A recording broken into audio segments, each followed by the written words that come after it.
I'm Karen Swy-zick, and you're listening to the Bacon Bits and Bytes podcast. This is where a bit of business and a bite of technology come together.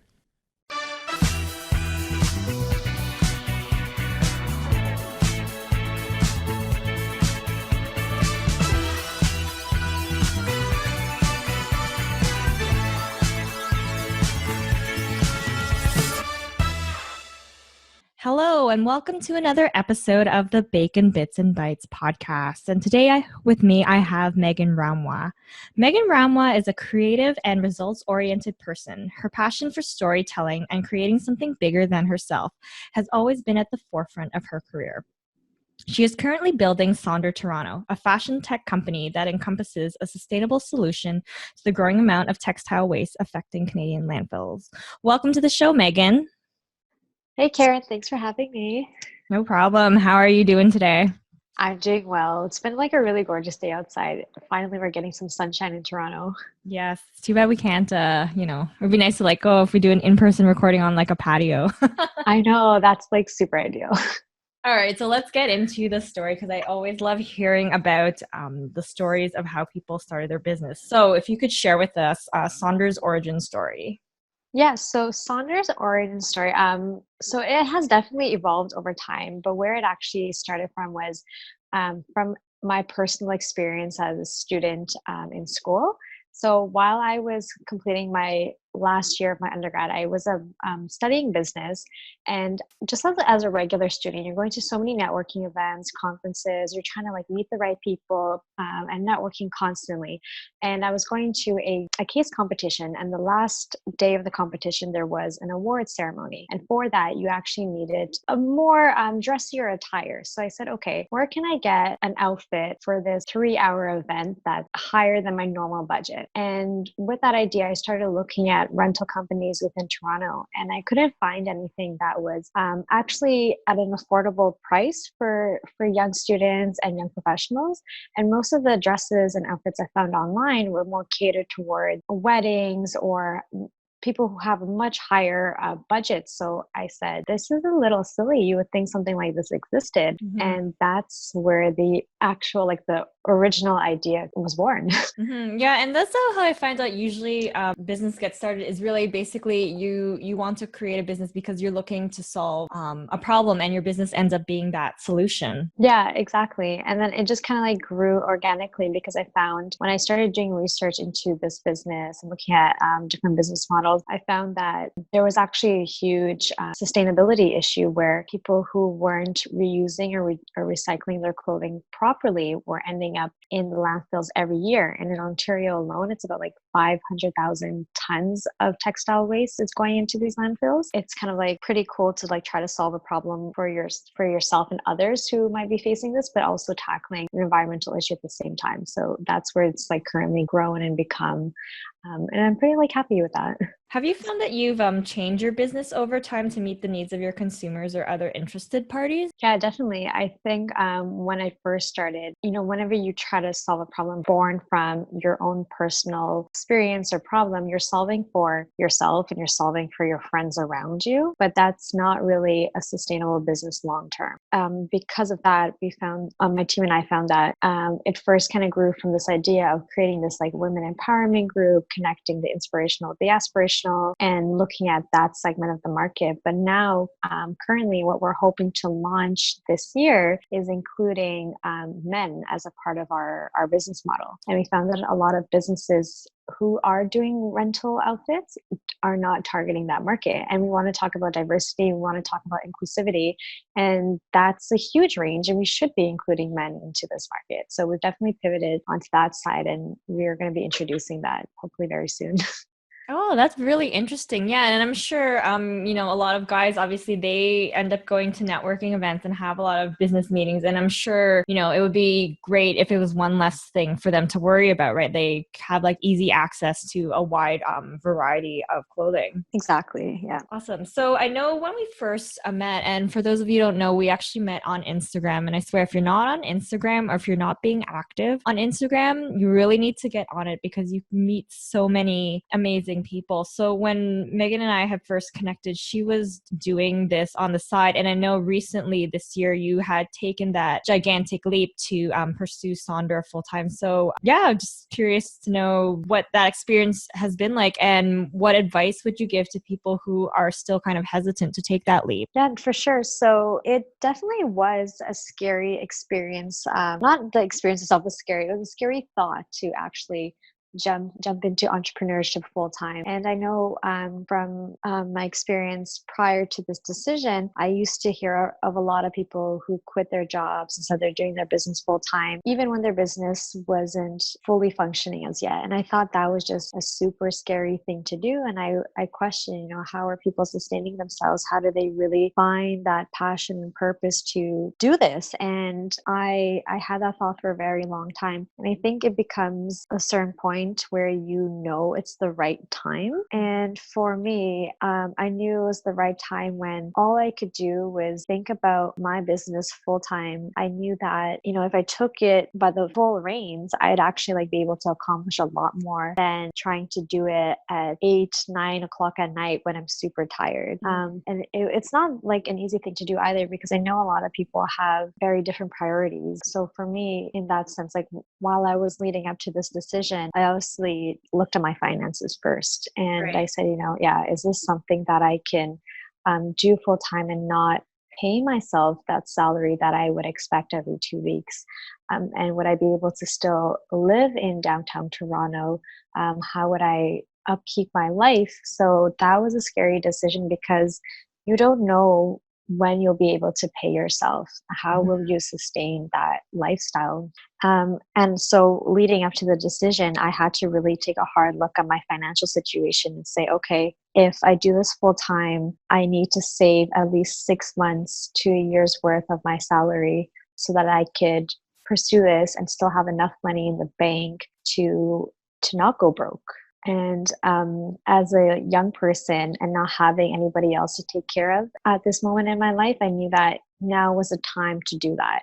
Because it would be different if I had a family, or, I was, living far away, or I had a job that was paying me less money. It would have been very different with those situations and those variables. So I definitely had to take a long time to strategically plan it out and say, okay, now is the right time. And when I did leave, I said, at least now I'm taking this risk, and it's a story to tell. Whether it works out or not, it's a great story that hopefully has a positive impact in the end, whether it's for me or for somebody else. We can share this experience. Mm-hmm. So would you say that taking a good hard look at your finances, if you're starting to have those thoughts of taking the leap, would be a priority? Yes, definitely. It would be 100% the first priority I would suggest looking at, because now I'm in my second month of doing my business full time. And nobody really talks about, that other side of entrepreneurship, where it can get lonely. You're at home, you're working remotely, there's no one else around you, like an everyday office or your working environment. And then for me, I know that I can sustain myself financially for 6 months to a year. But once you see your financial resources depleting every month, there's this small anxiety. And I was starting to have that, because I said, oh my goodness, I've worked so hard, I've built up this income, and there goes $800, and there goes another $800, Mm-hmm. and it's a little scary. So definitely take your finances into consideration as your first priority. I'd say that's what I would suggest, because if you start getting anxious about how you're going to sustain your everyday life, then that's going to take away from the energy you put into your business. Mm-hmm. I think it's also important to what maybe some people might not realize when you do make that leap is that, again, depending on your finances, you may have to do some drastic lifestyle changes. And I think people may not necessarily be ready for that. But again, that's the trade-off. What are you willing to sacrifice in order to move your business forward? Yeah, no, agreed 100%. I know not just myself, but a lot of people who do this full time, they say they can no longer go out to fancy dinners with their friends. They can't go to cottage trips. For me, even myself, I'm lucky that my parents live close by. So I'd go home on the weekends and I'd save money on groceries, So my mom asked me last week, she's like, when was the last time you cooked? And I said, like 5 weeks ago. I don't know. Like, I just buy the bare essentials like bread and cereal and milk, right? Yeah, yeah, it's Yeah. so true. It's so funny. Sometimes I feel like I'm living like a student, and yeah, just kind of touching base on the cooking part. To be honest, like for me personally, I have never liked cooking. Mhm. And now that I find, like running my own business and, having some other side projects, it actually really gets pushed to the bottom of my to-do list. And don't get me wrong, like I end up actually spending some money on takeout and then like healthy takeout or ready to go food at the Yeah. grocery store. And I do know that it can be a little bit more pricier than cooking your own meal and doing meal prep. But then I also kind of tie it into like, what is your time worth to you? Like, do I want to spend a few hours on a Sunday, preparing my meal when in fact maybe I can use that Sunday to catch up on work, or maybe just take that Sunday to do some downtime? Exactly. I had this conversation with someone else too, and they said, what is a time sucker in your life? And I said, cooking. Because when I cook, it takes like 3 to 4 hours if you're doing a full meal prep, it takes so much time, and then going out, buying the groceries, coming back. And I mean, I do enjoy it. It's fun, but I had that thought process too. I said, if I'm spending 3 to 4 hours cooking, I could also spend maybe 2 hours doing my business and maybe 2 hours cooking less food. Yeah, exactly. That's so funny. I love how we both find cooking to be such a huge time suck. It is. Yeah, definitely. So I just want to kind of go touch base a little bit more on the finances, but more so on the investing side. So I know also recently you joined an incubator, and I just wanted to know if you could like share your experience with the listeners as to what the process was like, pitching to them, and then also I guess being part of that environment. Yeah, so we're not fully in the incubator right now. Okay. What we did back in January was that they some of the incubators at Ryerson specifically, they have an open call to entrepreneurs every 4 to 6 months, depending on their cycle. We had applied to the social venture zone. The reason why we decided to go with the social venture zone is because our business has that social impact where we're looking at how we can actually reduce and reuse the items in our closet on an everyday basis and remove all that extra textile waste that's going and contributing to the environment in a negative manner. That's the way we looked at our business when pitching to the social venture zone. So our experience with that, actually, how it works is that they ask you to fill out an application online, talking about your business, what's the social impact, how is it going to be sustainable, and if you're part of this zone, how will you give back to the community, and what do you need from that? So because it is a two-way relationship at the end of the day. Mm-hmm. And yeah, and so based on that, they kind of they discuss it with their committee, and if they think this is a viable business, they will invite you to pitch. And that's where our team had our first experience pitching to an actual panel to get into an incubator, and it was all really exciting because you have to come up with a 10-slide deck talking about your business model, what's the social impact, how you're trying to solve it, what's your product or service, and what makes you different from any other competitors. And the pitching experience was like pretty good. My business partner and I, we spent an entire Sunday actually just like rehearsing the pitch and like practicing in front of my parents. Mm-hmm. So it was like a pretty fun experience because like when you actually try to explain this to your family now, they're like, oh, so this is what you've been like talking about the whole time. Yeah. It's like a new experience for them, so that was really cool. And so based on that experience in January when we pitched, we were invited to join their ideation cohort. So the ideation is actually when they say, okay, this is a viable business, they haven't fully launched as yet, but we're going to help them to do further research into the social impact they're trying to make. And so that's what we were in for the last 3 months. Mm-hmm. And so that was really, really helpful and vital to the growth of our business and how we market our business now, because we did a lot of research with the social venture zone on, what is actually going on in the environment? How much waste is accumulating in Ontario's landfills? How much is it accumulating in Canada over time? And in Canada alone, it's about 12 million tons of textile Wow. waste, is going into these landfills every single year. And that number is expected to rise in the next couple of years. So we're looking at, through the social venture zone, what can we do with our idea to actually reduce that number of textile waste every year. So we found that if people are actually reducing and reusing the amount of clothes in their closet, they can actually reduce their environmental footprint by 44%. And this is research we found through BBC and with other companies who are doing something similar to us internationally in England and Australia. So we said, okay, like let's definitely like focus our business on that. Like, what can we do to show people there are better ways to manage your closet and to put more life back into it and to share it with people in your community and to like help people who don't have access to an abundance of clothing, you know? So if we can exchange and facilitate this recycling and reusing model, then we're doing something good for our community, we're doing something good for ourselves, and we're helping the environment overall. So the Social Venture Zone really helped us to understand that through their workshops. And we were at the end of the program, we had to do another pitch in front of their coaches and advisors. And this was just a practice pitch. So based on all the information we've gathered, how has our business changed?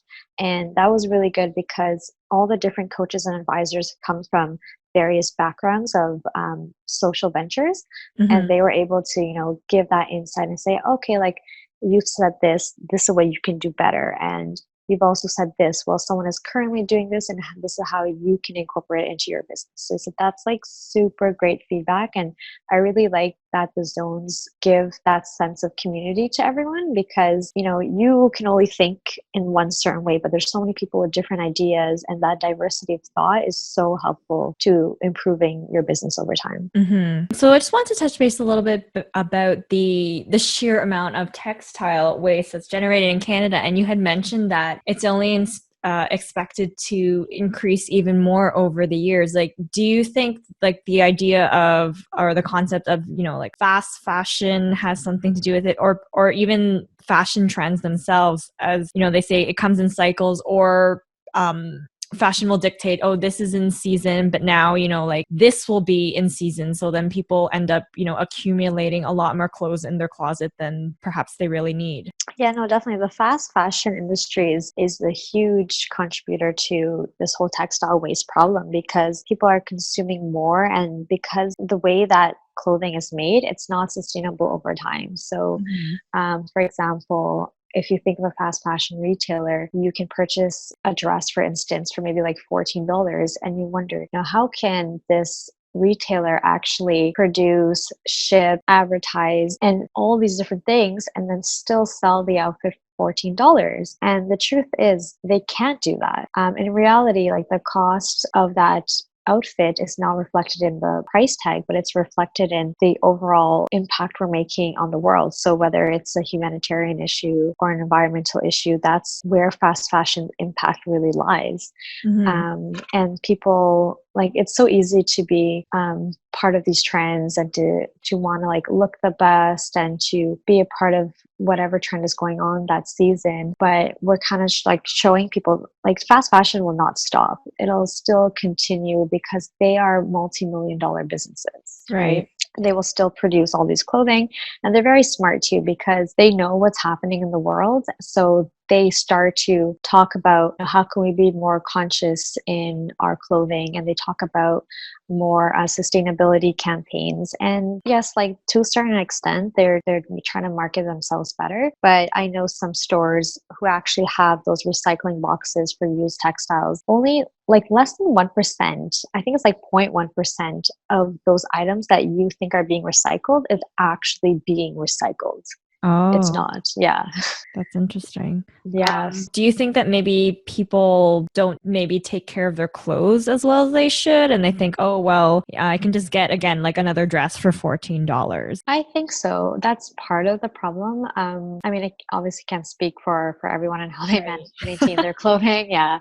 But I think that could be part of the mentality, right? Well, I know if I bought something for $10, I'm not going to give the same level of care to it as opposed to something I spent $100 on. Yeah, for sure. So we know that starting a business is very difficult, and it can be very isolating, and that nobody ever is able to experience success on their own. You obviously need people to help you along the way. So who are some key people who've helped you along your journey so far, and how? So definitely, to my surprise, actually, my parents have been a big help and supporter. And it was a surprise because I know traditionally, parents of ethnic backgrounds, they want you to follow the traditional path where you go to school, you get your really good job, you fall in love, get married, you buy your house, right? That's the traditional path for most parents. And when I was talking about my business, I think honestly, social media had a big part in this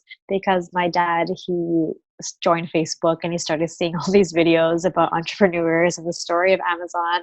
And he realized that if you want success and you have an idea, you have to at least try it. So me moving downtown was part of that growth for me, because I knew that if I wanted to be a part of this movement and part of the city's atmosphere of these entrepreneurs, I had to put myself in that environment. And my parents, like, at first they were hesitant, but they were super supportive of me trying something, of me going forth with an idea and building it. And they always said, if you need to borrow the car, if you need to meet somebody, if you need to go somewhere, if you need help, like, we're here to support you.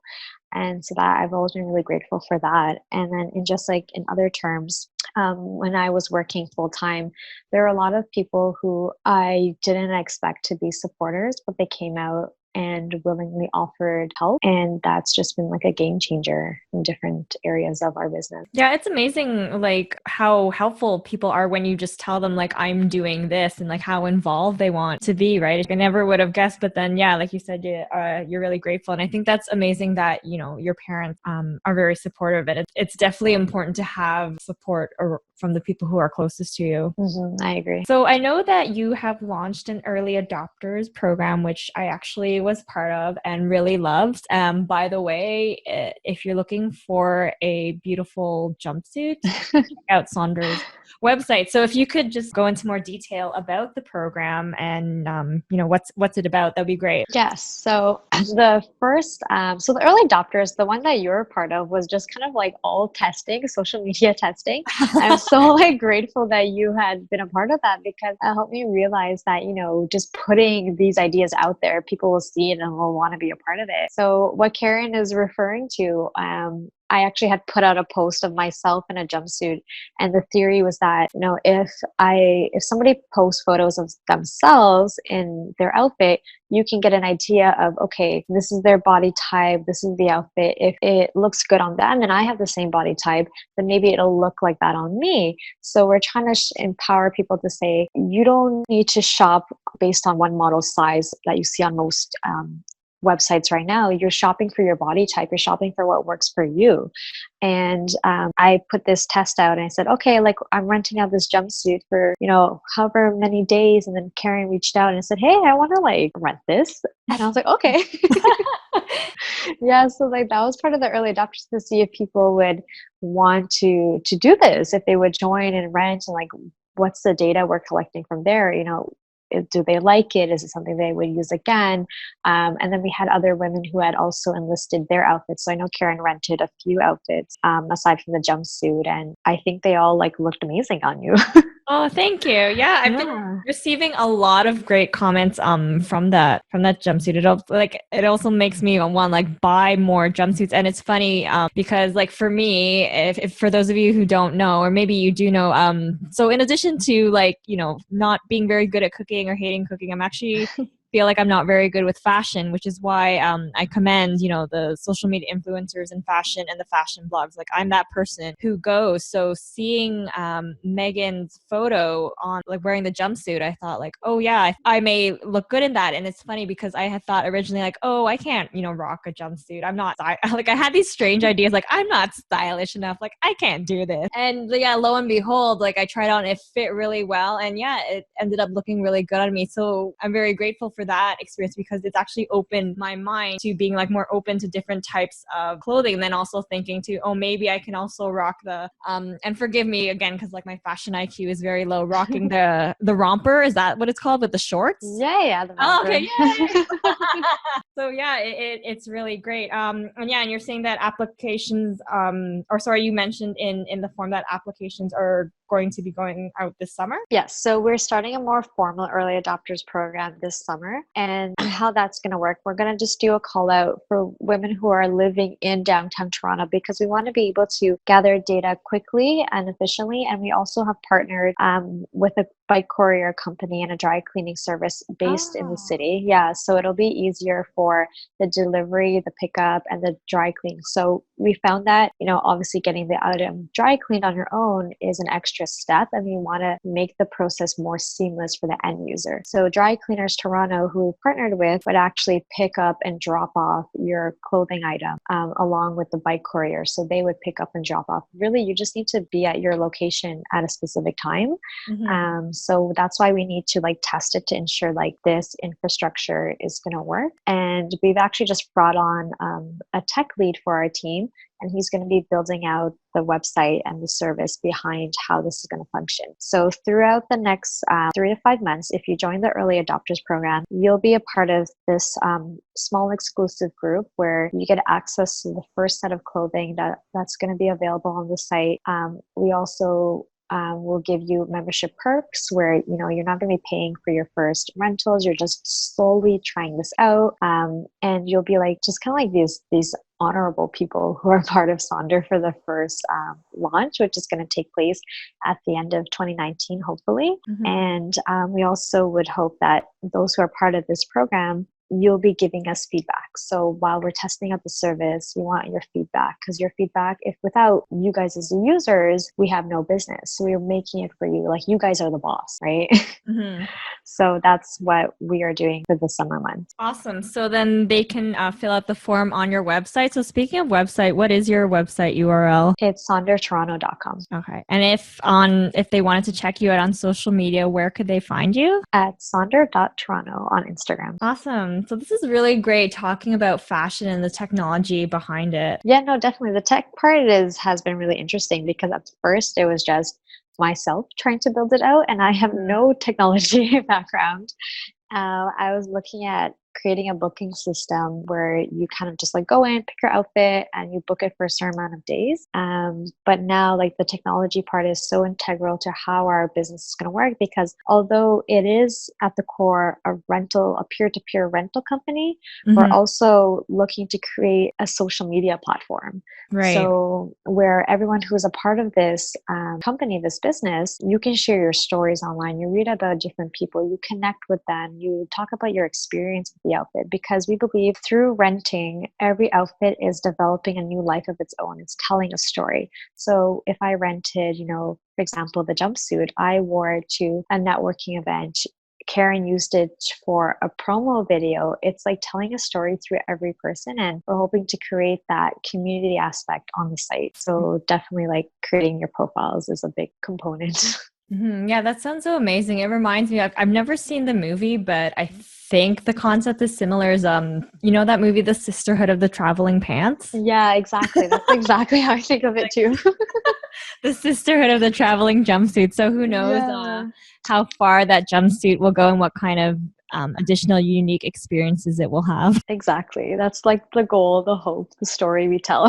So please get in touch with Megan and Sonder.Toronto to learn more about this amazing business. And thanks so much, Karen, for having me. I had a really fun time. I really appreciate all of this. Oh, no problem. Me too. So thanks again for being on the show. And thank you so much to everyone for listening. Have a good one. Thank you so much for tuning into this episode of the Bacon Bits and Bytes podcast. If you enjoyed the content, please subscribe, leave a review on iTunes, and share this podcast with your family and friends. You can follow the podcast on Facebook, Instagram, and LinkedIn at Bacon Bits and Bytes. And on Twitter, it's baconbits_bytes. Ciao for now.